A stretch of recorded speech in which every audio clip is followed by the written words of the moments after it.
Segunda de Timoteo, capítulo 3, versículo 16 y versículo 17.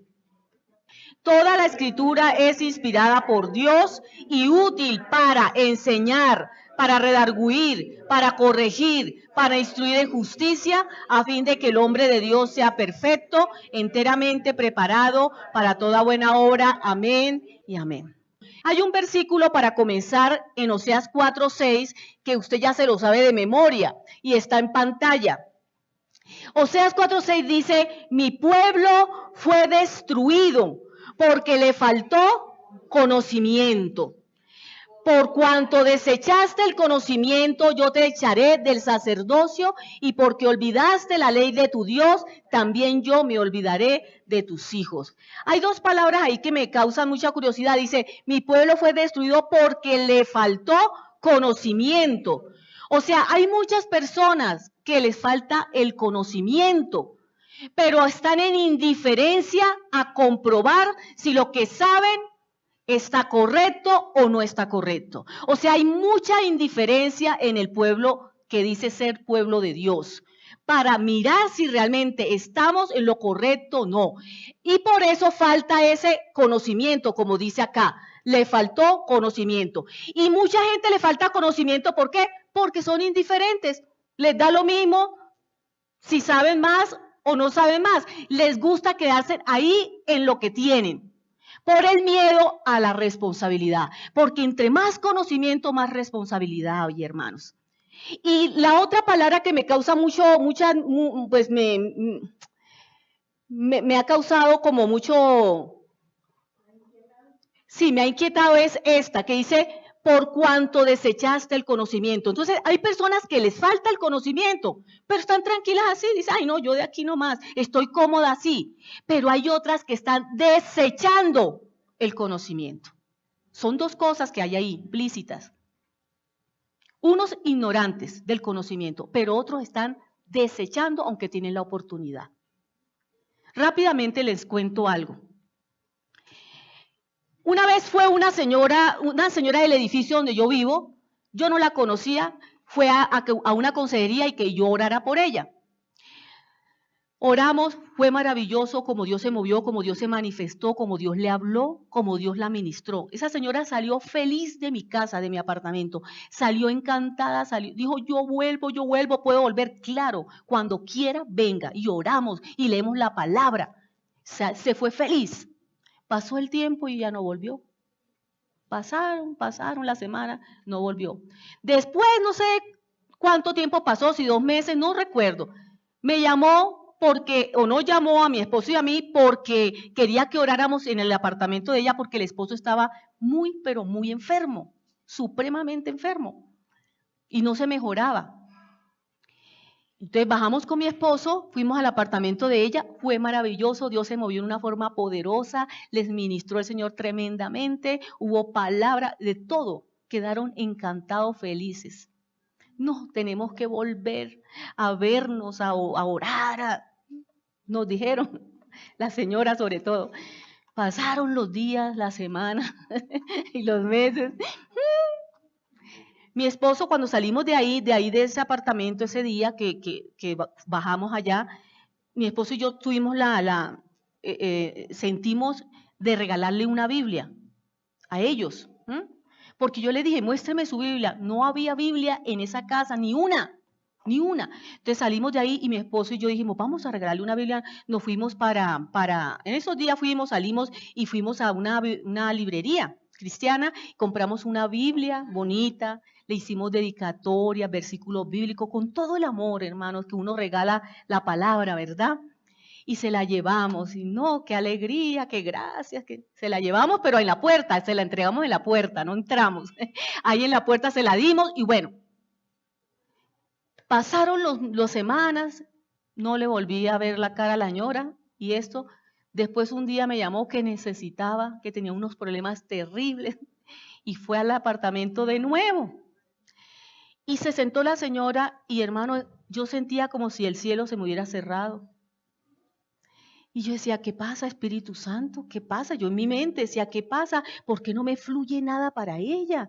¿sí? Y yo estaba angustiada porque yo dije, ella vino a buscar una palabra tuya, Señor, pero yo no siento decirle nada. O sea, era una cosa muy fea, hermano, que le pasa a uno ahí en ese momento. Finalmente el Señor empezó como a darme palabra, yo le di palabra, pero no se comparó esa reunión con las otras dos anteriores. O sea, se le dio la palabra, yo le oré con ella, y bueno, pero yo no entendía. Y al final le dije, ¿y usted no trajo la Biblia? ¿Dónde está la Biblia que nosotros le regalamos? Ay, yo no sé. Ay, yo no sé, es que lo que pasa es que como hemos estado empacando porque nos vamos a trastear o porque mi hijo se va a trastear, bueno, en fin, yo no sé si fue que se metió en alguna de esas cajas para saber. Mi pueblo fue destruido porque le faltó conocimiento y desecharon el conocimiento. Hay personas que desechan el conocimiento, hermano, y ahí entendí yo por qué yo sentía los cielos cerrados. ¿Por qué yo no sentía decirle nada? Porque, hermano, nosotros queremos todo con Dios de forma mágica. Que Dios solucione nuestros problemas, eso es lo que necesitamos, el Dios bombero y hasta luego. Pero no hay ese amor y ese interés y ese deseo y esa hambre de nosotros conocer. Y yo quiero decirle algo, iglesia, necesitamos el conocimiento de Dios, porque en Juan 17:3 dice, y esta es la vida eterna, Yeshua lo decía, y esta es la vida eterna, que te conozcan a ti, el único Dios verdadero, y a tu Hijo Jesucristo, a quien tú has enviado. Necesitamos conocer porque eso es lo que nos lleva a la vida eterna. Usted quiere la vida eterna, conozca a su amado, conozca a su Señor, conozca, hermano, su palabra, porque es lo único que realmente a nosotros nos evita ser destruidos. Mi pueblo fue destruido porque le faltó conocimiento y porque desecharon el conocimiento. Entonces, mis hermanos, de verdad que no nos pase a nosotros eso, que la palabra de Dios no la abra usted cada 8 días cuando venga a este lugar. Necesitamos conocer al Señor. Haciendo un resumen, voy a destacar algo, no todo, de la clase anterior, porque entonces nos quedamos otra vez en la primera clase. Llevamos una sola clase, con esta serían 2. Entonces, vamos a destacar algunos puntos que tocamos hace, creo que fue 15, 20 días atrás, en la primera clase. Dijimos que siempre que la Biblia habla de escritura sagrada o de escritura, está hablando ¿de qué? Del Antiguo Testamento. Siempre. Y nosotros leímos en 2 de Timoteo hoy, ahí en el 3, dice toda la escritura. Entonces, cuando decimos que toda la escritura, ¿de qué estaba hablando Pablo ahí? Del Antiguo Testamento. Espero que ustedes me respondan, porque si no, entonces yo digo, entonces, ¿qué pasó con la clase? Siempre que estamos hablando de escritura, estamos hablando del Antiguo Testamento. Siempre que en el Nuevo Testamento se habla de escritura, estamos hablando del Antiguo. ¿Por qué? Pregunto rápidamente, alguien me contesta, ¿por qué? ¿Por qué siempre se está hablando del Antiguo Testamento? ¿Por qué? Porque era lo único que existía en la época en que Yeshua estuvo en la tierra o en la época del ministerio terrenal de nuestro Señor. No existía sino el Tanaj o Antiguo Testamento. También vimos y explicamos sobre que el Señor le dio la división correcta al Antiguo Testamento. Es que fue un hombre, ya lo vamos a ver más adelante, fue el ser humano, fue el hombre el que le dio esa división de Antiguo Testamento. Mal llamado Antiguo Testamento, pero realmente se llama Tanaj. Tanaj en hebreo, así se llama. Y veíamos que el Señor Yeshua, Él nos mostró claramente cómo se dividía el Antiguo Testamento, porque a nosotros nos dijeron que el Antiguo Testamento se dividía en Pentateuco, que son los 5 primeros, o sea, eso es la Torá. En el Pentateuco, en libros históricos, en libros poéticos, en profetas mayores y en profetas menores. Pero Yeshua, nuestro Señor, mostró claramente cómo estaba dividida y veíamos en Lucas 24:44. Vamos a mirar un momentico Lucas 24:44. Dice, y les dijo, estamos situados cuando el camino a Emaús. que él se les apareció después de 3 días de haber muerto. Ya estaba resucitado. Y les dijo, estas son las palabras que os hablé estando aún con vosotros, que era necesario que se cumpliese todo lo que está escrito de mí en la ley de Moisés, en los profetas y en los salmos. O sea, en la única escritura que había era la ley de Moisés, los profetas y los salmos. ¿Los salmos qué quiere decir? Los otros escritos. Los otros escritos, Salmos, Proverbios, Cantares, Eclesiastés, los otros escritos. Miremos un momentico la división de acuerdo a la Biblia, la verdadera división del Antiguo Testamento, de acuerdo a la Biblia, de acuerdo a Yeshua, de acuerdo a nuestro Señor. Mire, decíamos que Tanaj o Antiguo Testamento. Tanaj quiere decir Torah, Nabín y Ketubín. En otras partes se escribe Tanaka, con K, Tanaka, Tanaj, así se pronuncia, Tanaj. Entonces, Torah, Nabín y Ketubín. ¿Y qué quiere decir Torah? Los 5 primeros libros que a nosotros nos dicen que son el Pentateuco, penta de 5, Pentateuco, lo mismo. Ay, pero entonces ahora tengo que decir Torah. No, si usted quiere decir Pentateuco, dígalo. Pero estamos estudiando, hermano, para que el conocimiento se amplíe. Ay, entonces ahora ya no puedo decir Antiguo Testamento. Si quiere decir Antiguo Testamento, diga. Pero estamos conociendo. Lo que a nosotros nos enseñaron, que es el Antiguo Testamento, se llama Tanaj. Entonces, Torah son los primeros 5 libros y se le atribuye ¿a quién? A Moisés. El Nabín son los profetas, o sea, los profetas mayores y menores que nos dicen a nosotros. Y el Ketubín son los otros escritos, los salmos y todos los demás escritos. Y vamos de nuevo a Lucas 24. Que el Señor hizo esa división. El Señor Yeshua hizo esa división.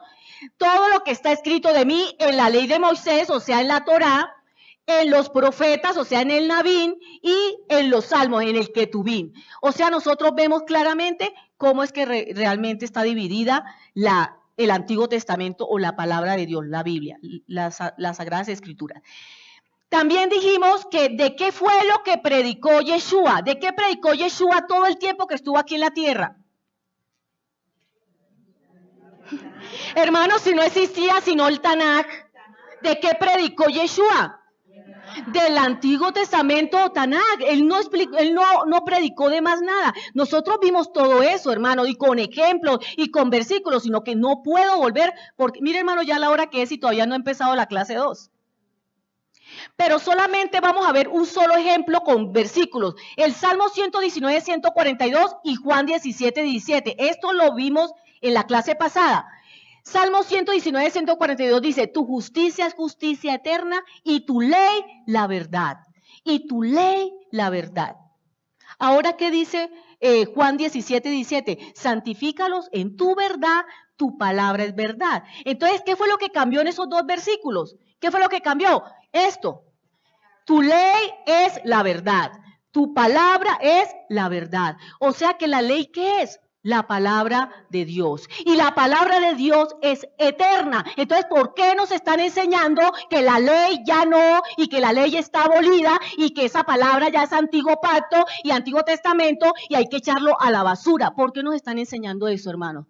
Porque hay indiferencia en el pueblo de Dios en comerse entero todo lo que le dicen, y no queremos nosotros salir de esa ignorancia, hermanos. Y por eso estamos aquí en esta mañana, para que el Señor nos abra los ojos espirituales, hermanos. Necesitamos conocer verdaderamente. La ley de Dios es la palabra de Dios, y la ley de Dios es la verdad, y la ley de Dios es la que nos santifica.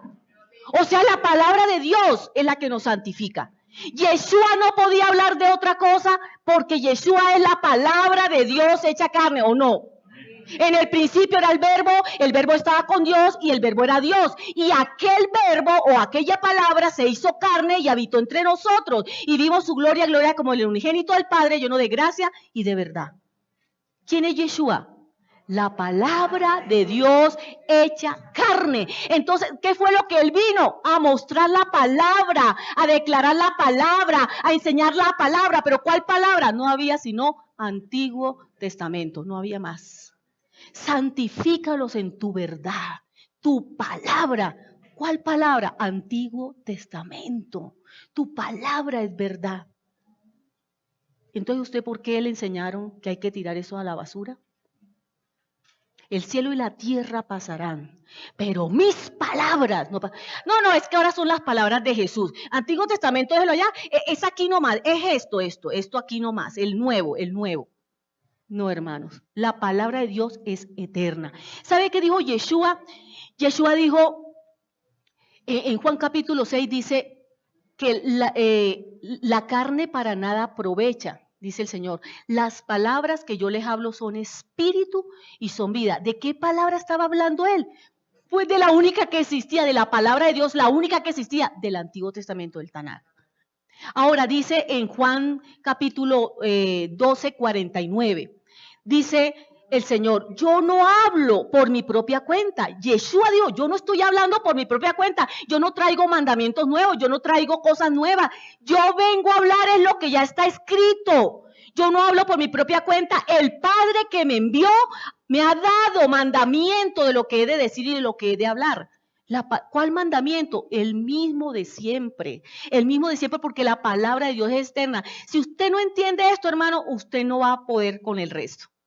Entienda que la palabra de Dios es eterna, hermano, y nunca cambia.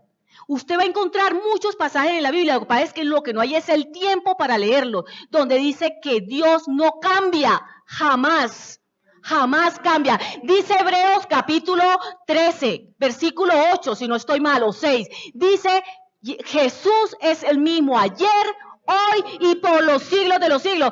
O sea, está diciendo, la palabra es la misma, ayer, hoy y por los siglos de los siglos, porque Jesús es la palabra. Jesús es el mismo ayer, la palabra es la misma ayer, hoy y por los siglos de los siglos. El título de la clase que estamos nosotros viendo desde hace 20 días atrás se llama La Biblia, mentiras heredadas. Mentiras heredadas. Necesitamos conocer, hermano, porque nosotros estamos llenos de catolicismo romano y no nos hemos dado cuenta. ¿De qué habló Pablo? Mire, tenemos Gálatas 1, 11 y 12 en pantalla para que nos rinda. Dice, mas os hago saber, hermanos, que el evangelio anunciado por mí, decía Pablo, no es según hombre. Pues yo ni lo recibí ni lo aprendí de hombre, algunos, sino por revelación de ¿quién? De Yeshua. ¿Y qué estaba enseñando Yeshua? La palabra. Entonces, ¿qué estaba enseñando Pablo? La palabra. ¿Y qué era la única palabra que existía en ese tiempo? Tanaj o Antiguo Testamento. 12. Pues yo, ya lo leí, perdón, es que no vi aquí el número, pensé que solamente eso era el 11. Hermanos, entonces, eso es a grosso modo lo que vimos. También hablamos del canon de la Biblia.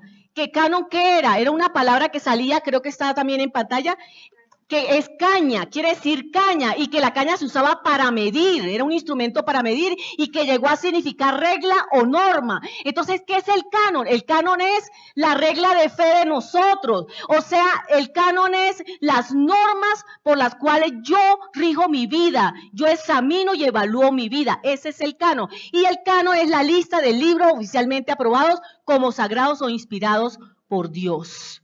Eso es, vimos todo eso y vimos más y más y más, pero hasta aquí, hermano, creo que eso es lo más relevante para nosotros continuar hoy. El Antiguo Testamento habla de qué? El Antiguo Testamento, si yo le pregunto a alguno de ustedes, ¿de qué habla el Antiguo Testamento? A ver, por favor, ayúdeme, ¿quién? Esto es una escuela, a ver.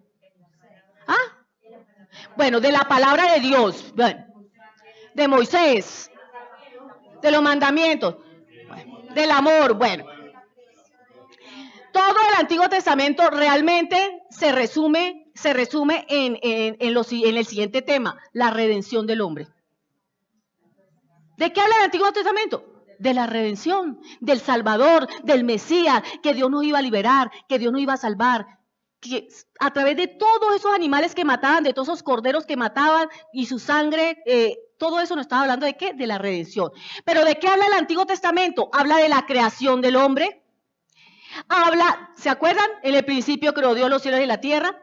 Habla de qué más, de la caída del hombre, ¿se acuerdan que Adán y Eva cayeron? Habla de la promesa de redención, después de que pecaron, entonces el Señor da la promesa de que iba a mandar el Salvador. Acuérdese cuando Abraham fue a sacrificar a Isaac, su hijo. ¿De qué nos habla eso? De que él iba a proveer el cordero para que el cordero muriera en nuestro lugar.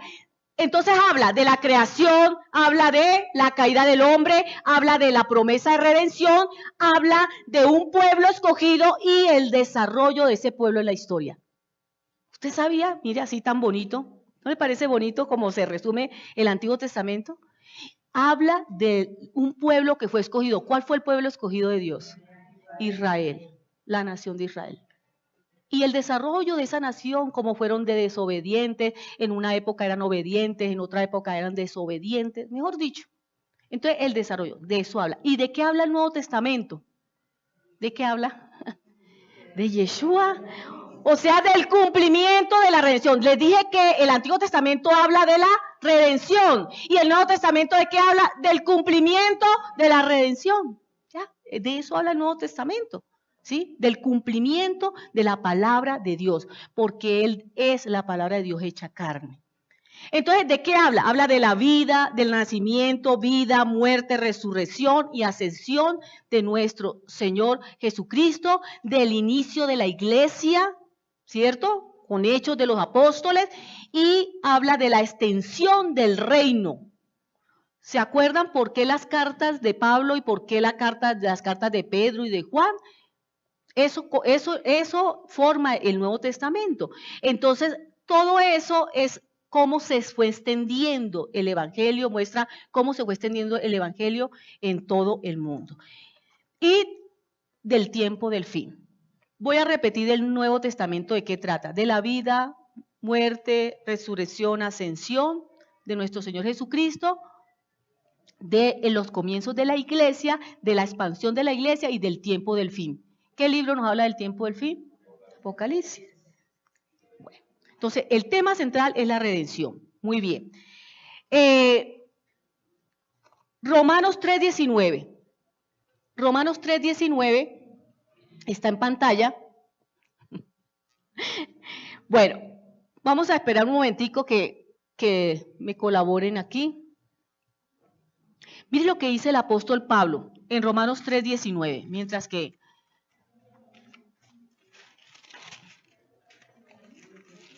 ¿hasta aquí está entendido, hermano, lo que estoy diciendo?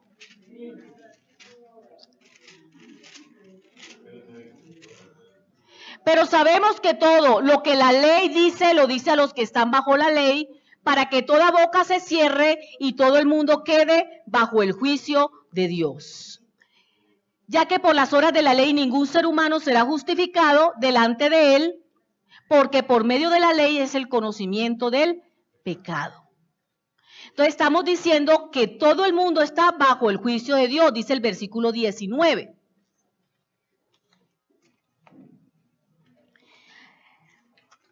El mundo entero está bajo el juicio de Dios, o sea, el mundo entero está bajo la maldición de la ley. ¿Usted está bajo la maldición de la ley? Pregunto. ¿Usted está bajo la maldición de la ley? No, no estamos bajo la maldición de la ley porque ya la sangre de nuestro Señor nos limpió, ya nos salvó, ya no estamos bajo la maldición de la ley. Pero pregunto, ¿estamos bajo la ley? Una cosa es estar bajo la maldición de la ley y otra cosa es estar bajo la ley. Entonces, hermanos, aquí tenemos que hacer varias preguntas.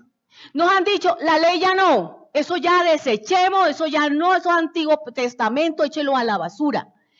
Voy a hacer unas preguntas. ¿Cómo rompo yo una ley si yo no estoy bajo la ley? Esto es una pregunta para los que dicen que ya no están bajo la ley. Es que cuando decimos que ya no estamos bajo la ley, estamos diciendo es que ya no estamos bajo la maldición. La maldición. Pero seguimos bajo su jurisdicción. Voy a poner un ejemplo. Yo me pasé un semáforo en rojo y maté a alguien, ¿cierto? Bueno, no lo maté. Bueno, entonces no lo maté. Lo herí, lo dejé accidentado. Lo accidenté, ¿cierto? Claro, yo tengo que pagar unas multas, ¿sí? Y muchas cosas, ¿verdad? Porque yo incumplí ¿qué? La ley de tránsito. Me pasé ese semáforo cuando no debí. Bueno, ya se me solucionó todo, ya la persona salió del hospital, todo muy bien, pagué todo lo que tenía que pagar, la multa y todo eso. Entonces ya yo salgo tranquila a la calle y digo, bueno, ya me puedo pasar todos los semáforos en rojos y atropellar a todos los que quiera porque yo ya yo pagué una multa, yo ya sigo bajo esa ley, aunque ya yo haya pagado. Entonces, hermano, ya no estamos bajo la maldición de la ley, pero seguimos bajo su jurisdicción. Seguimos ahí, hermano, todavía nosotros cobijados, ejerciendo, ella sigue ejerciendo autoridad sobre nosotros, sujetos a esa ley. Entonces, ¿cómo rompo yo una ley si yo no estoy bajo esa ley? Esto es para los que dicen que ya no están bajo la ley. ¿Cómo yo rompo la ley? ¿Cómo yo digo, ay, entonces yo estoy incumpliendo la ley de Dios? ¿Cómo lo hago si yo ya no estoy bajo la ley de Dios? ¿Cierto? ¿Cómo es que todo el mundo es culpable cuando la ley no es para todo el mundo? Porque ¿qué nos están diciendo también? Que la ley es para los de Israel, para allá, para el pueblo antiguo de Dios. Ahora la gracia es para nosotros, el nuevo pueblo de Dios. Hermano, qué mentira tan recontra mentira. ¿Cómo es que todo el mundo es culpable? Aquí dice Pablo, porque todo el mundo está bajo el juicio de Dios. ¿Cómo es que todo el mundo es culpable si la ley no es sino para los de Israel? ¿Por qué se está contradiciendo Pablo ahí? No, Pablo no se está contradiciendo, hermano. El problema es que nosotros no hemos entendido y le hemos dado una mala interpretación a las palabras de Pablo y a las enseñanzas de Pablo. ¿De qué enseñó Pablo? De lo mismo que enseñó Yeshua. Usted lo leyó conmigo, ¿sí? ¿Cómo es que estoy pecando si rompo una ley que no es para mí? Entonces, hermano, todo el mundo es culpable, dice Pablo aquí. ¿Pero de qué? ¿Culpable de qué? ¿De romper qué ley? Si esa ley ya no es para nosotros, si ya no estamos bajo la ley, entonces ¿de qué nos están culpando? Mire lo que dice Primera de Juan 3:4, ahí en pantalla está, léala conmigo. Dice así el apóstol Juan: todo aquel que comete pecado infringe también la ley, pues el pecado es la infracción de la ley. Ya Yeshua había muerto y había resucitado y había ascendido. Y mire todavía lo que estaba predicando los apóstoles del Señor. ¿De qué estaba predicando ahí? De infringir la ley de Dios. Pero si eso está abolido, iglesia. Hermanos, mentiras heredadas. Todo aquel que comete pecado infringe también la ley, pues la ley de Dios. Pues el pecado es infracción de la ley. El pecado es infracción de la ley. Entonces, si yo me deshago de la ley, pues también me deshago ¿de qué? Del pecado. Si no hay ley en mi vida, pues no hay pecado. Y si no hay pecado, no hay maldición. Y si no hay maldición, ¿para qué un Salvador? ¿Tiene sentido eso, hermano? Si ya no hay pecado porque la ley ya pasó, eso es Antiguo Testamento, entonces ¿para qué seguimos predicando del Salvador, de Yeshua? Porque es que antes de nosotros convertirnos, estábamos en maldición y por eso necesitamos el Salvador, pero ya no. Ay, hermano, a la medida que vayamos entrando en el estudio, usted se va a dar cuenta cómo necesitamos. Usted leyó conmigo en Timoteo, Pablo, el apóstol Pablo dijo, toda la escritura, toda la ley, todo el Tanakh es inspirada por Dios y es útil para enseñar, redarguir, corregir e instruir en justicia, o sea, en nuestra nueva vida. Ya no necesitamos la ley para ser salvos. Miren lo lindo, la ley de Dios nos llevó a Cristo. ¿Por qué?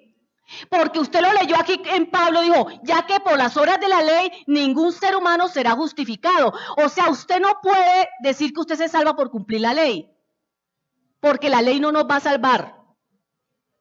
Porque la única obra que nos salvó, ¿cuál fue? La obra del Señor Jesús. Yeshua nuestro Señor. Es la única obra que nos salva.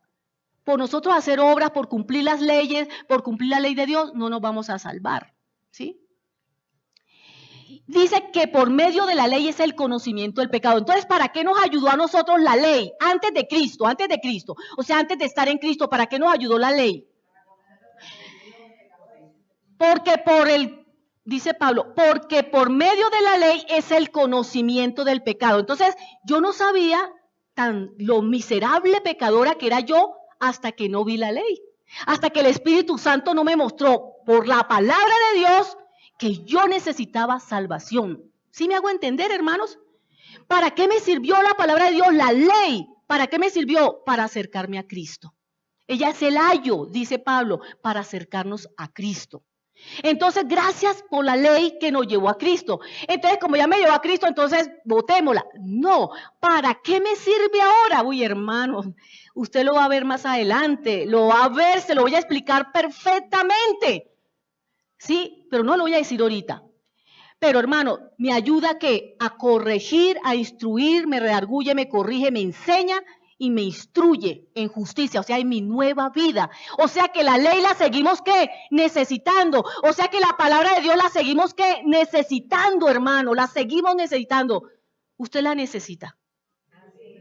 Yo la necesito. Porque ese es el alimento espiritual, ese es el maná de vida, hermanos. Sin ella no podemos. Toda la escritura la necesitamos. Es útil. Toda la escritura. Cuando la Biblia habla de toda la escritura, ¿de qué está hablando? ¿Solamente del Antiguo Testamento? No. Toda la escritura sagrada la necesitamos, hermano. Toda. Porque toda la escritura se llama Yeshua. Y usted necesita a Yeshua. Y usted necesita al Señor. Usted no lo necesita a Él. ¿Sí? Es que yo lo necesité antes de conocerlo, pero ya lo conocí, entonces ya no lo necesito. No, hermano, lo seguimos necesitando cada vez más y más. Y usted va a ver por qué lo va a necesitar más y más. Se lo voy a decir más adelante. Hasta donde alcance la clase de hoy, lo doy. Yo no voy a correr, hermanos. La ley no es un castigo, es que nos han mostrado la ley como un castigo. Es una instrucción, enseñanza, nos corrige, nos instruye, nos enseña. Por eso hay que amar toda la palabra, hermano. Yo se lo confieso, yo llegué a un tiempo en que no, a mí no me hablen de Antiguo Testamento. Yo fui una, hermanos, pero le doy gracias a Dios. Le doy gracias a Dios. Lo más tremendo es que la ley ya está abolida, dicen muchos, pero el diezmo no. Trae todos los diezmos al alfolí para que haya alimento en vuestra casa. Y maldito soy con maldición si no traes el diezmo. Pero ¿y eso no es ley? Pero eso sí no está abolido, hermanos. Es que es tremendo, todo esto es tremendo, de verdad, hermano. Cuando el Espíritu Santo no le empieza a quitar las vendas, uno se queda aterrado de tanta cosa terrible que uno tiene encima. Y uno dice que no, que es el católico. El católico, hermanos. Entonces, hermano, nosotros necesitamos entender que gracias a la ley llegamos a Cristo y que seguimos necesitando su palabra, la palabra de Dios, la instrucción. Voy a cambiar la palabra ley porque es que cuando decimos ley como que uno se va a esas estructuras y la instrucción, necesitamos la instrucción de Dios, la necesitamos con todo nuestro ser. La gracia, hermano, dice, ya no estamos bajo la ley, sino bajo la gracia. No he entrado todavía al tema de hoy. No estamos bajo la ley, sino bajo la gracia, ¿cierto? Así dice la palabra. Pero no entendemos esa frase. Es que la gracia, hermano, mire la gracia lo que es. Mire, se define así. Gracia es regalo inmerecido, ¿verdad? Yo me aprendí esa definición. Gracia, regalo inmerecido. ¿Quién merecíamos que el Señor muriera por nosotros? Nadie. Eso es gracia, un regalo que no merecíamos. Pero mire lo que es gracia, hermano. La gracia es el empoderamiento divino para hacer lo que humanamente es imposible. Vivir una vida santa, justa y piadosa en medio de un mundo corrupto, torcido, enfermo, etcétera, etcétera. O sea, eso es la gracia. La gracia, hermano, es ese empoderamiento que Dios nos da para que podamos vivir en este mundo de una forma diferente a como vive el mundo. La gracia me lleva a parecerme cada vez más a Él. ¿Por qué, hermano? Porque Él es la gracia. Yeshua es la gracia. Y si estamos en Yeshua, ¿estamos en qué? En la gracia. Si estamos en Yeshua, estamos en la gracia de Dios. O sea, estamos en su palabra. ¿Me estoy haciendo entender, hermano? Estar en Yeshua es estar en su gracia o estar en su palabra. Nosotros estamos en la palabra. Entonces, si estamos en la palabra, su gracia me lleva a parecerme cada vez más a Él. Porque si usted está en esa palabra, pues usted está siendo moldeado, rodeado, cimentado, cubierto por esa palabra. Entonces, la gracia es parecernos más a Él. Pero ¿sabe qué han hecho con esa frase? Que ya estamos en la gracia, ya no estamos en la ley. Sí, estamos en la gracia, mas no en la maldición de la ley, que es diferente. Pero ¿saben qué han hecho con la gracia? La están ajustando al estilo de vida contraria a los mandamientos de Dios. En vez de nosotros parecernos cada vez más a Él por estar en Él, en su gracia, estamos adaptando la gracia a todo ese estilo de vida contrario a los mandamientos de Dios. Y por eso es que en la palabra usted va a encontrar en muchos pasajes que va a decir que hemos convertido la gracia de Dios en libertinaje. Porque se ha ajustado, ¿sí? Se ha ajustado a esto, a lo enfermo, a lo torcido, a lo perverso. Cuando estamos diciendo que es lo que nos da ese poder para vivir diferente, para vivir justa, piadosa y santamente delante de Dios. Estamos en la gracia, estamos en Yeshua, estamos en su palabra, nos movemos en Él, en su palabra. Él es la palabra de Dios hecha carne. Tenemos que entender eso, mi hermano. Ahora sí, la clase de hoy dice, motivo de los apóstoles para escribir el Brit Hadashah, mal traducido Nuevo Testamento. Motivo de los apóstoles, o sea, ya vamos a entrar a lo que es el Nuevo Testamento. Todo lo que hablé hasta hoy, estuve hablando del Antiguo Testamento, el Tanakh. Vamos a entrar a mirar el Nuevo Testamento. Entonces, ¿cuáles fueron esos motivos que hicieron que los apóstoles escribieran el Nuevo Testamento o el Brit Hadashah? Y está mal traducido Nuevo Testamento, igual que en Antiguo Testamento. Esto está mal traducido. Pero bueno, dejémoslo así para irnos entendiendo, poquito a poco. Brit está en pantalla. Brit y Hadashah. Brit es pacto. Brit es pacto. En la clase, estaba en la pasada. Brit es pacto y Hadashah, la H suena J, Hadashah es renovado. Entonces dijeron que el nuevo pacto realmente no es nuevo pacto, es pacto renovado. Es pacto renovado, ya va a entender. O sea, se tradujo nuevo pacto, pero realmente es pacto renovado. Yo me casé por la Iglesia Católica con vestido blanco, iba a traer, se me quedó la fotografía, necesitaba traer la fotografía para ilustrarles algo. Yo me casé con vestido blanco en la Iglesia Católica. Pasaron los años y me casé por la Iglesia Cristiana Evangélica, con un vestido color palo de rosa, parecido a la blusa, un poquito más claro de la blusa que tiene María puesta hoy. Ese es un palo de rosa, parecido a ese, ¿sí?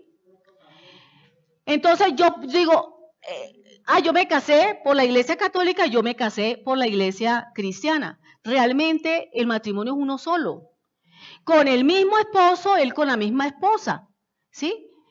Hicimos los mismos votos. ¿Qué fue lo que hicimos realmente? Fue renovar el pacto matrimonial. El pacto era el mismo, los votos eran los mismos, las parejas de novios eran las mismas. Pero ¿qué fue lo que cambió? Pues hermano, que cuando me casé, cuando renové votos, me casé con un vestido diferente, me casé ya teniendo 2 hijos, ¿verdad? Renové. Entonces, en ese sentido es nuevo. Hice un nuevo matrimonio, pero realmente no es un nuevo matrimonio, es una renovación matrimonial. Entonces, cuando estamos hablando de pacto renovado, estamos hablando del mismo pacto que ya se hizo, pero está renovado. Ya vamos a mirar en qué se renovó. Tranquilo, no se preocupe que usted poquito a poco va a entender, Miremos versículos para que podamos ir como ampliando y aclarando. Jeremías 31:31. Vamos a leer, está en pantalla, pero vamos a leer, por favor, búsquelo en su Biblia, Jeremías 31:31.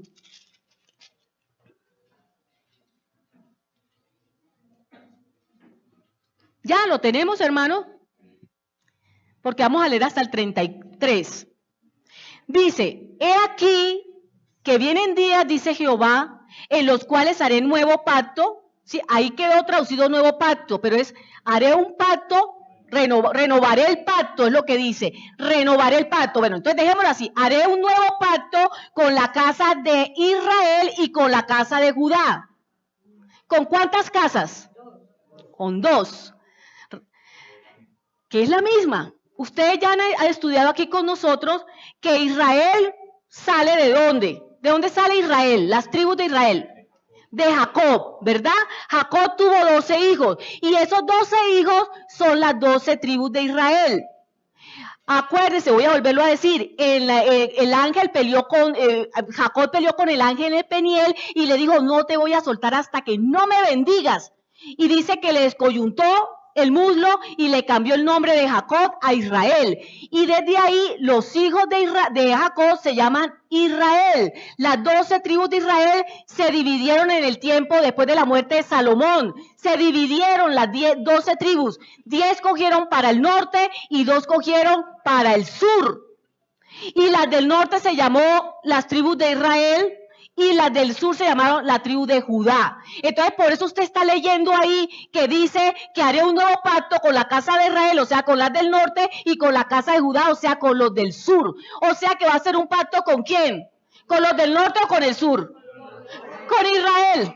Con Israel, o sea, las va a unir a las dos en una y va a renovar el pacto, tranquilo que ahí vamos. Seguimos, dice, no como el pacto que hice con sus padres el día que tomé su mano para sacarlos de la tierra de Egipto, porque ellos invalidaron mi pacto, aunque fui yo un marido para ellos. ¿Se acuerda cuándo fue ese pacto? Ahí lo está diciendo el 32, cuando los sacó de Egipto. Acuérdense que dice la Biblia que Moisés vio una zarza ardiendo y no se consumía y se acercó y Dios le habló, le dijo, quítate el calzado de tus pies porque el lugar que pisas es santo.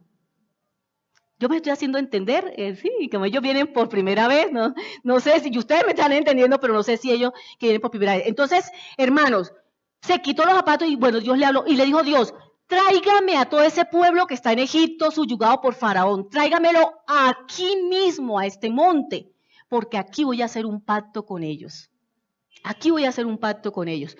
Y fue, y ya usted sabe la historia, cómo fue que él se fue y trajo toda esa gente, la sacó de allá, pasaron el Mar Rojo, etcétera, etcétera, y llegaron ahí mismo. Y por eso es que el Señor dice, no como el pacto que hice con sus padres el día que tomé su mano para sacarlos de la tierra de Egipto, porque ellos invalidaron mi pacto, aunque fui yo un marido.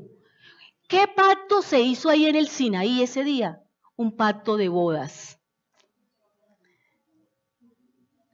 Todo el Nuevo Testamento nos está hablando, nos empieza a hablar el Señor empieza a hablar de las 10 vírgenes, de las bodas.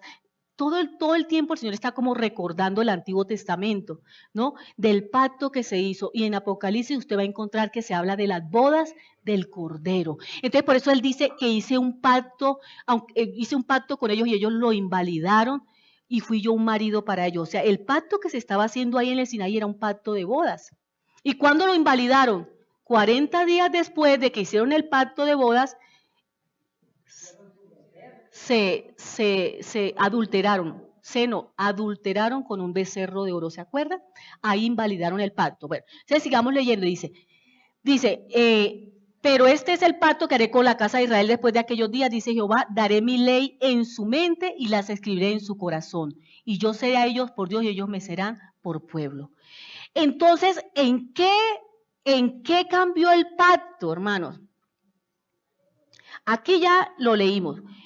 Cambió tres aspectos importantes. Número 1, cambió porque es renovado, porque es nuevo. ¿En qué sentido es nuevo o renovado?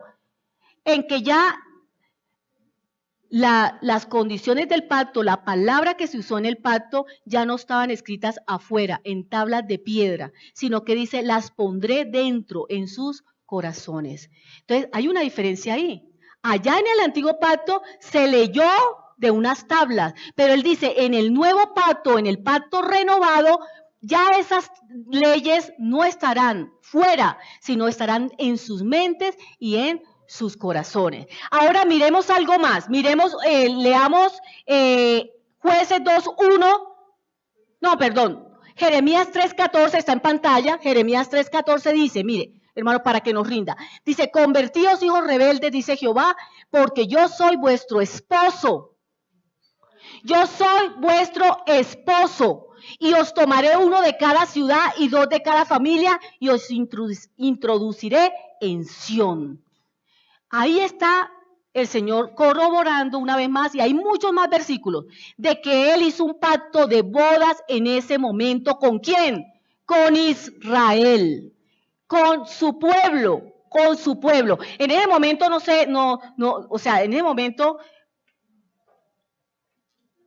en ese momento se llamaban Israel ya, sí, porque cuando Jacob fue cambiado el nombre, fue en Génesis, sí, por un momento estamos hablando de un pacto de bodas, o sea, de una novia y de un esposo.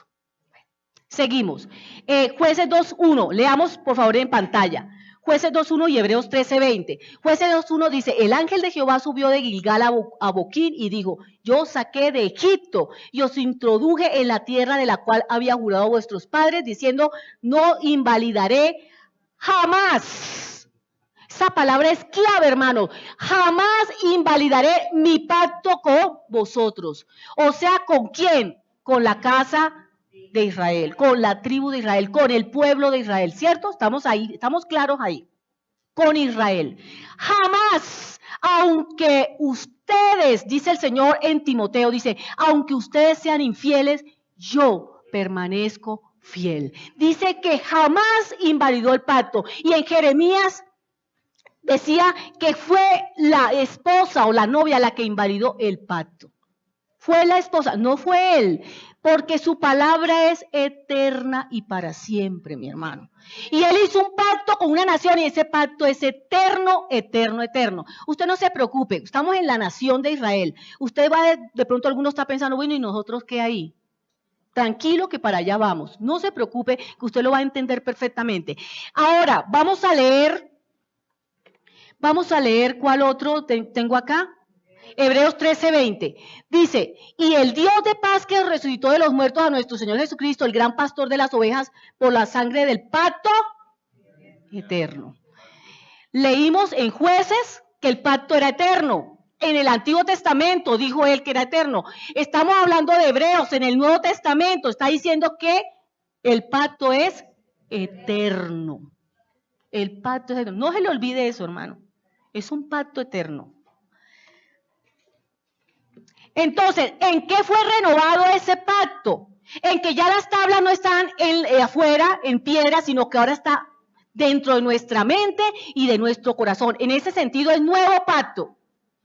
¿En qué más fue nuevo? En que ya no es con sangre allá en el Sinaí.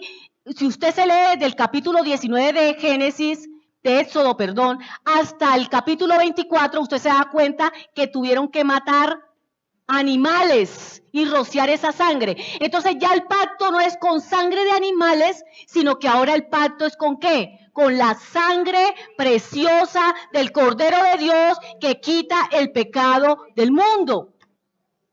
En ese sentido es nuevo, que ya no es con animales, sino es por la sangre preciosa de nuestro Señor Jesucristo.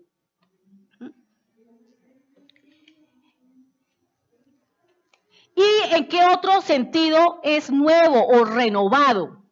En que él en el Sinaí le dijo a Moisés, vaya y tráigame a mi esposa, vaya traiga a esa nación para acá, a ese pueblo, tráigamelo. Y él lo escogió como su esposa.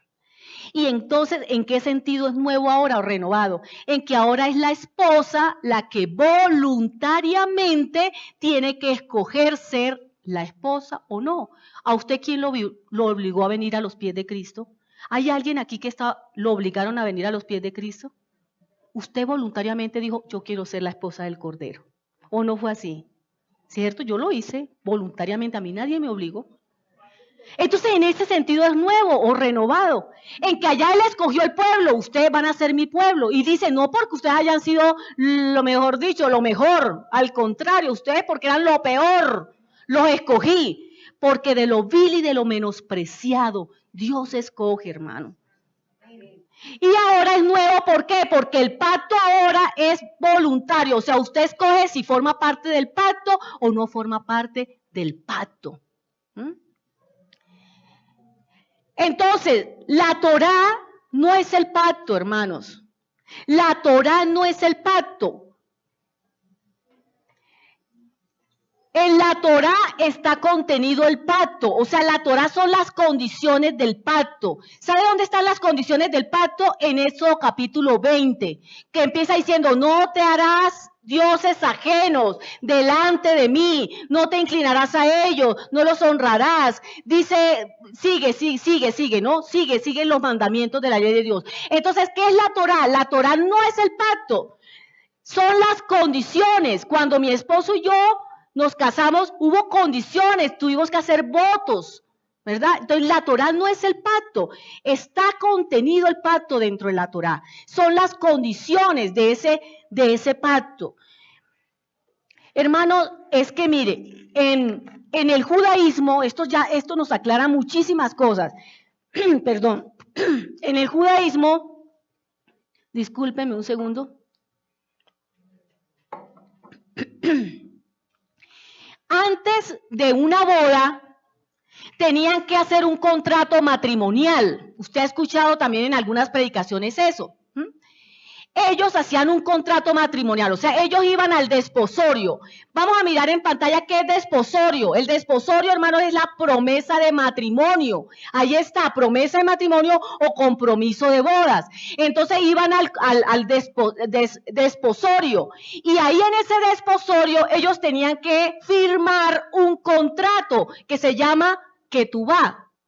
Es como lo mismo que uno hace cuando se casa por lo civil. Cuando mi hijo Kevin se casó, fuimos al matrimonio civil y allá ellos firmaron, digamos, entre comillas, una ketubá. Y se pusieron los anillos, hicieron votos, hubo palabras, o sea, hubo condiciones para ese pacto que ellos estaban haciendo ahí. Cuando se terminó el matrimonio, yo le dije, Kevin, me da favor, Milena, y me dan las argollas, y usted para su casita, y usted para su casita. Hasta que no se casen por la iglesia, ustedes no son realmente esposos. Dije yo así, mentira, ya eran esposos, ¿sí? Entonces, hermano, ¿qué pasaba? El desposorio era como lo mismo, era como un matrimonio civil, por decirlo de alguna forma para que nos entendamos. Y ahí había una ketubá. Bueno, entonces, ¿qué pasa, hermanos? Después de que había el desposorio, se hacía el desposorio, el novio se iba un año para su casa. O sea, no volvía a estar con la novia. Y resulta que él se iba a prepararle lugar a la esposa, a su amada, a su novia. Y él la hacía ¿dónde? Al pie de la casa del papá, y la casa del papá la hacía, la casa para la novia. Y el papá era el que le decía, bueno, mi hijo, ya creo que ya está lista, vaya por la novia. Y solamente hasta cuando el papá le decía, vaya por la novia, él podía venir por su novia. Y entonces miren lo lindo de nuestro esposo Yeshua. En capítulo 14 de Juan, el Señor dice, Juan 14, 3 y 4, creo que está en pantalla. Mire lo que dice, hermanos. Juan 14. Dice, en la casa de mi Padre muchas moradas hay. Si así no fuera, yo os lo hubiera dicho, voy pues a preparar lugar para vosotros. O sea, el novio iba a prepararle lugar en la casa de ¿quién? En la casa del Padre. O sea, lo que se hacía en las bodas judías, porque nuestro Señor era judío. Entonces, Él se fue a preparar lugar para nosotros y dice, Y dice, y si me fuere y os preparare el lugar, vendré otra vez y os tomaré a mí mismo para que donde yo estoy, vosotros también estéis. O sea, eso que él estaba hablándoles, ellos lo entendían perfectamente porque eran judíos. O sea, estaba hablándoles en el contexto de ellos. Nuestro esposo ya se fue, ¿verdad? A preparar lugar para su esposa, la iglesia. Y él viene de nuevo, él prometió que venía. Ya estamos desposados con él, pero las bodas no se han efectuado. ¿Estamos entendiendo, hermano? Ya estamos desposados. Por eso es que la Virgen María estaba en peligro de muerte, porque ya ella estaba realmente desposada con José, cuando le dijeron que estaba embarazada, no de José, sino del Espíritu, o sea, por obra y gracia del Espíritu Santo. Por eso es que ella estaba en peligro de que la matara, porque ya se consideraba una mujer adúltera en un caso de esos. Porque el desposorio era como el matrimonio, donde había un contrato. Y entonces, ¿qué es la Torá? La Torá son las condiciones o las palabras de ese contrato matrimonial. Eso es la Torá o la ley o las instrucciones que Dios le daba, que Dios dio, los votos que se hicieron. Si acepto o no acepto. Si usted se lee desde el 19, vuelvo y digo, hasta el 24, ellos dijeron, la nación dijo, o el pueblo dijo 3 veces, sí aceptamos. Como cuando uno se casa, sí acepto. Lo aceptas como esposo, sí acepto. Léalo en su casa y usted se va a sorprender. 3 veces dijeron, sí aceptamos al novio. Bueno, entonces algo curioso también es que cuando el novio venía al desposorio, él venía con 2 amigos. Un amigo venía a la izquierda y otro amigo a la derecha. El de la derecha estaba simbolizando a Moisés y el de la izquierda estaba simbolizando a Elías. ¿Se acuerda que esos fueron los 2 personajes que se vieron en la transfiguración?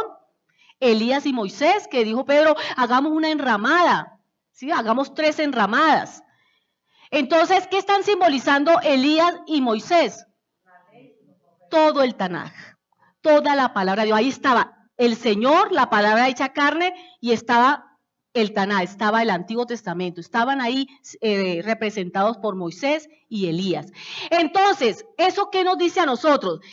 Cuando el novio venía con esos 2 amigos, bueno, se hacía el desposorio, firmaban la ketubá, todas estas cosas, y el novio se iba el año a preparar. Y mientras que el novio venía, el amigo, el que estaba a la derecha, el que representaba a Moisés, era el que le traía razones a la novia, era el que y le indicaba a la novia todo lo que ella debía hacer para prepararse para la boda, ¿sí? O sea, era como la persona que traía y llevaba para el novio, traía del novio y llevaba de la novia hacia el novio. Él les mantenía dando las indicaciones.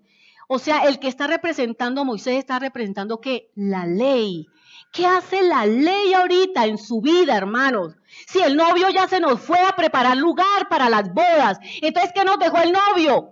La ley, sus instrucciones, su Torá o su Tanaj, las escrituras santas. ¿Para qué? ¿Para qué? Para que nos preparemos. ¿Se da cuenta que usted no puede botar la ley a la basura? Estamos hablando que el novio de la derecha, el que se quedaba con la novia y el que era el intermediario, estaba representando a la ley, a Moisés.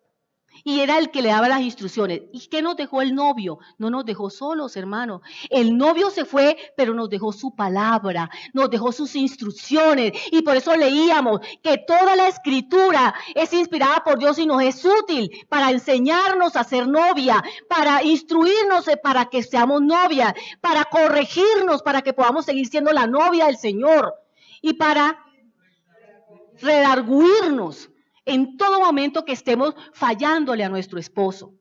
¿Sí me hago entender, iglesia? Entonces seguimos necesitando esa ley, esa instrucción, la seguimos necesitando porque nos estamos preparando para las bodas del Cordero. ¿Sí, hermanos? Mire todo lo que nos enseña las costumbres judías y todas las cosas que ellos hacen. Porque nuestro Señor era de allá también, Él era judío.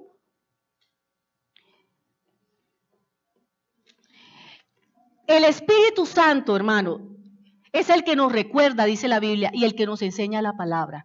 O sea, el Señor envió su Santo Espíritu para que cogiera su palabra y nos estuviera recordando, instruyendo y enseñando a través de su palabra. El Espíritu Santo es el que está con nosotros hoy. El esposo se fue, el novio se fue, pero hermanos, no nos dejó solos. Yo no los dejaré solos, enviaré a al Espíritu Santo, al Consolador, para que esté con ustedes y nos está preparando con su palabra. El Espíritu Santo usa la palabra de Dios para redarguirnos, para que no nos torzamos, para enseñarnos, para santificarnos. Santifícalos en tu verdad, tu palabra es verdad. En Éxodo 20, como les dije, están todas las palabras del contrato matrimonial. No tendrás dioses ajenos, ya te doy la palabra, no tendrás dioses ajenos delante de mí. Yo voy a ser su único esposo, yo voy a ser su único Señor y yo voy a ser su único Dios. No sean infieles. Eso era lo que el Señor estaba diciendo en el primer mandamiento de la ley. O sea, fue lo primero, las primeras palabras en el contrato matrimonial que se hizo con él. Samuel. Es que quería hacer una acotación debido a que te están grabando y lo escucha mucha gente. La idea de las costumbres judías no es vivir las costumbres judías, sino que ellas nos ayudan a entender el contexto en el cual está escrita la palabra. Pues si el Señor estaba diciendo que iba al Padre, debemos entender por qué Él estaba hablando así, y eso lo podemos ver en la costumbre del pueblo en el que Él estaba. Pero realmente la aclaración era esa, no es muy bueno. Vamos por las raíces judías, sino porque realmente eso nos ayuda a comprender lo que Él estaba tratando de decir, no a darle una interpretación propia, una interpretación por la cual fue escrita la palabra. Muy bien, muy bien. O sea, no se trata de volvernos judíos, eso es lo que está diciendo Samuel, sino que, como el Señor era judío, Él hablaba en ese contexto judío para que pudiéramos entender lo espiritual. La Biblia dice que Él, a través de lo natural, nos enseña lo espiritual. Muy bien, porque aquí el propósito no es que no es judaizar, ni que nos volvamos judíos, eso es verdad. Gracias, Samuel, muy buena la aclaración. Voy a terminar con lo siguiente, hermanos. No hay nuevo pacto para los gentiles, porque ya sabemos, ¿no?, que la Biblia habla de el pueblo de Dios y los gentiles. El que no es del pueblo de Dios es gentil, así de sencillo, ¿cierto? O sea que nosotros somos gentiles o no somos gentiles.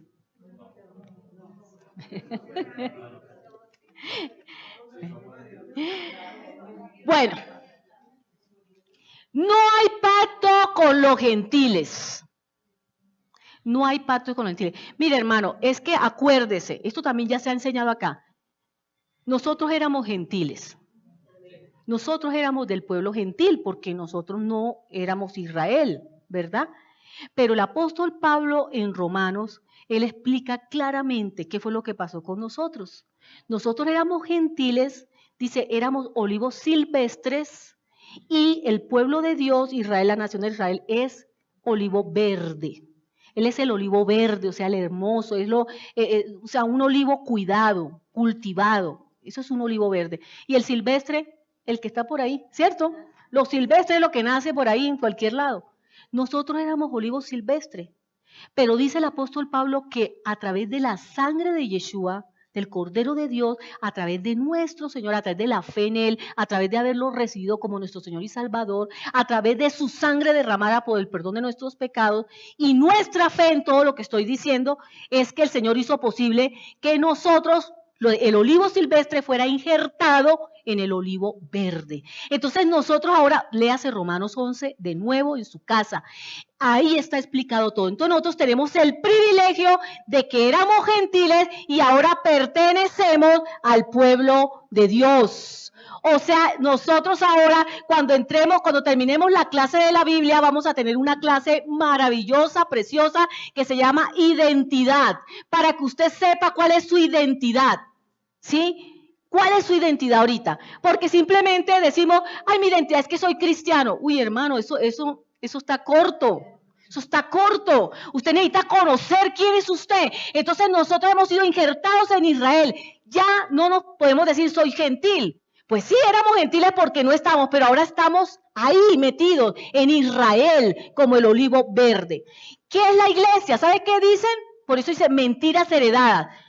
Es que el pueblo de Dios allá y la iglesia del Señor acá. ¿Sabe qué es la iglesia? La iglesia son los gentiles, goyín. Gentil es goyín en hebreo. Y goyín es pueblos, naciones. Pueblos, naciones. Entonces, los gentiles, nosotros éramos gentiles, o sea, nosotros éramos pueblo, nosotros éramos naciones. ¿Sí? Eso es lo que quiere decir gentil. Naciones. Entonces nosotros éramos de las naciones, de los que estamos en las naciones regados, pero fuimos entrando en Israel, o sea, en el olivo verde. Entonces, ¿qué es la iglesia? La iglesia somos todos los cristianos y el pueblo de Dios, no, ese es aparte allá. Israel es allá. La iglesia, póngale cuidado para que usted deje la arrogancia, si es que algún día la ha tenido, yo la tuve, arrogancia tremenda. Ese pueblo allá y yo acá, nosotros acá, el pueblito de Dios somos nosotros ahora, la esposa somos nosotros los cristianos. No, hermanos, de acuerdo a la palabra de Dios, no. La esposa es una sola porque el pacto fue eterno con una sola nación que se llama Israel. Y la iglesia, ¿quiénes somos nosotros? La iglesia, ¿quién es la iglesia? Todos los goyinos, o sea, todas las naciones, todos los gentiles que han entrado en Israel. No lo estoy diciendo yo, hermano, lea la Biblia para que usted sepa que yo no le estoy diciendo mentira. Lea la Biblia para que usted entienda mejor lo que yo le estoy diciendo. Entonces, no hay pacto con los gentiles, o sea, con las naciones. El único pacto y las únicas promesas que hay desde Génesis hasta Apocalipsis, léase la Biblia, es con un solo pueblo, con una sola novia y con una sola esposa que se llama ¿cómo? Israel. Y nosotros los goyín, los que nos hemos metido en el olivo silvestre, ahora somos la novia del Cordero de Dios. Leamos unos versículos y terminamos, porque si no me queda esto corto. Versículo, Hebreos 8, 8 al 9, está en pantalla. Hebreos 8, 8 y 9. Mire, hermano, lea conmigo. Por favor, no se pierda esto que es tan importante.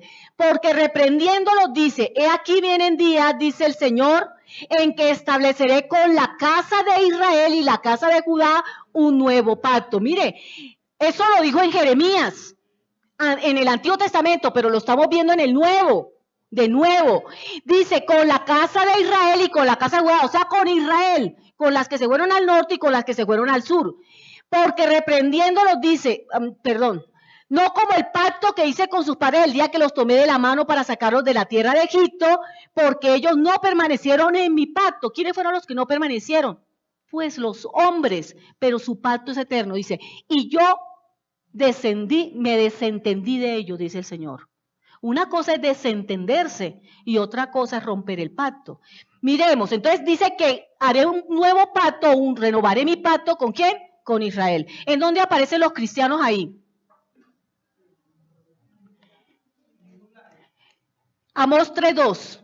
Acá está. A vosotros solamente he conocido de todas las familias de la tierra, por tanto os castigaré por todas vuestras maldades. A vosotros solamente. Voy a ir un momentico a buscar Amós 3:2. Amós 3:2. Está en el Antiguo Testamento. En el Tanaj. Amós, porque quiero mirar una cosa. Amós 3:2. Dice el 1, dice, oíd esta palabra que ha hablado Jehová contra vosotros, hijos de Israel. ¿A quién le está hablando? A Israel. ¿Nos está hablando a nosotros? Está hablando a Israel. Si usted ya está en el pacto renovado por medio de la sangre, injertado en Israel, pues esa palabra es para usted. Oí esta palabra que ha hablado Jehová contra vosotros, hijos de Israel, contra toda la familia que hice subir de la tierra de Egipto. ¿A quién fue que hizo subir de la tierra de Egipto? A Israel. Y dice, a vosotros, Israel, solamente he conocido. O sea, ¿se acuerda que el Señor dice en Mateo 7, dice, y muchos me dirán en aquel tiempo, en tu nombre hicimos, en tu nombre, echamos fuera demonios, predicamos. Y yo les declararé, apartaos de mí, nunca os conocí, hacedores de maldad. ¿A quién es que realmente el Señor ha conocido? Nos llevaremos sorpresas. La iglesia cristiana se va a llevar sorpresas, hermano. Se va a llevar sorpresas, porque el Señor dice que únicamente conoce como su esposa a una nación que se llama Israel y a todos los que son injertados por la fe en Yeshua en Israel. No se vaya a perder la clase de identidad. Usted va a aprender mucho, hermano. Esto está bueno, le cuento. Otro, Romanos. Sí, Samuel. Esa palabra conocido ahí es la misma palabra conocer que en hebreo es yada, y es la misma que usa él siempre que habla de por ejemplo, y él conoció a su mujer, o sea, de una relación íntima. De una relación íntima. Por eso le dice, esa es la misma palabra para hablar de una relación íntima de entre pareja. Por eso le dice que la Virgen María no conoció, que José, perdón, no conoció a la Virgen hasta que nació Yeshua. O sea que no tuvieron relaciones íntimas. Está hablando de esa intimidad. O sea, a la única novia que yo conozco, o sea, a la única que le reconozco como mi esposa, con la cual tengo intimidad espiritual, es con la nación de Israel. Miremos otro, Romanos 8:29. Romanos 8:29 dice, porque a los que antes conoció, también los predestinó para que fuesen hechos conforme a la imagen de su Hijo, para que Él sea el primogénito entre muchos hermanos. O sea, a los que conoció, o sea, a su nación, también la predestinó. ¿Para qué? Para que fuera sus hijos, para que fuera su esposa, para que fueran salvos. O sea que todas las promesas y todos los pactos, hermanos, se hizo con una sola nación, con una sola esposa. Estoy diciendo lo mismo para que quede bien metido allí. ¿Sí? Por eso lo repito y lo repito y lo repito. Otra, Jueces, ¿cuál estábamos leyendo? Jueces 2:1. El ángel de Jehová subió a Boquín y dijo, yo saqué de Egipto y os introduje en la tierra de la cual había jurado vuestros padres, diciendo, no invalidaré jamás mi pacto con vosotros. Y si usted va y mira el contexto, está hablando con Israel, que no va a invalidar con Israel ese pacto. Apocalipsis 21:9.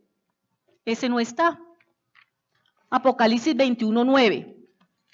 Por favor, cójalo y vamos a leerlo. Ya estoy terminando. ¿Ya lo tenemos? Fíjate.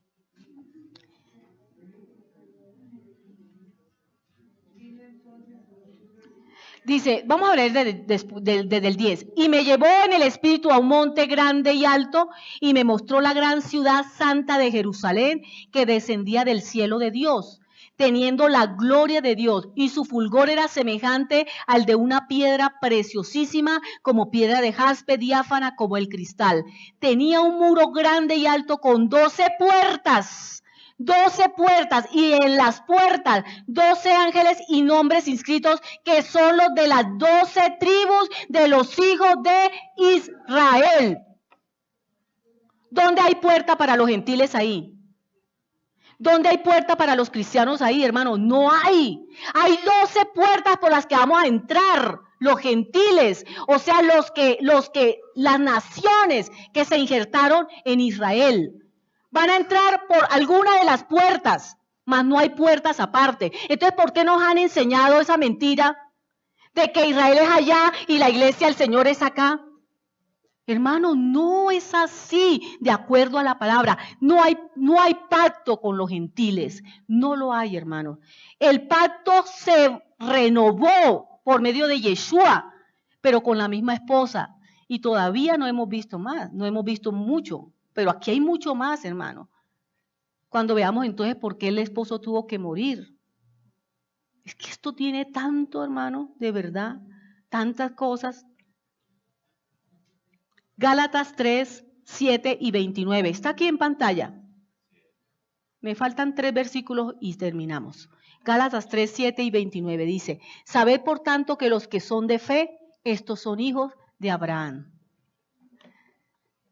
¿A quién le decían padre los judíos? Abraham. Pero ahí está diciendo que los que son de fe, o sea, nosotros, los de la fe en Yeshua, estos son hijos de Abraham. Nosotros también somos hijos de Abraham. O sea, nosotros estamos por la fe en el pacto que Dios hizo con Abraham y toda su nación y su descendencia. Otra, Ezequiel 47:22.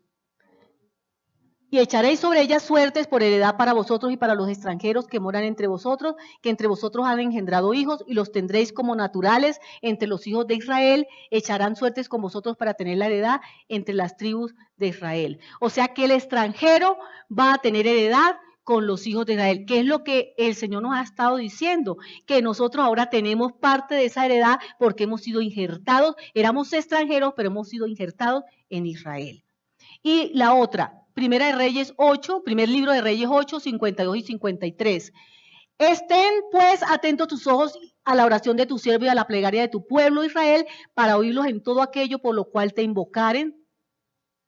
53, porque tú los apartaste para ti como heredad tuya de entre todos los pueblos de la tierra, como lo dijiste por medio de Moisés tu siervo, cuando sacaste a nuestros padres de Egipto, oh Señor Jehová.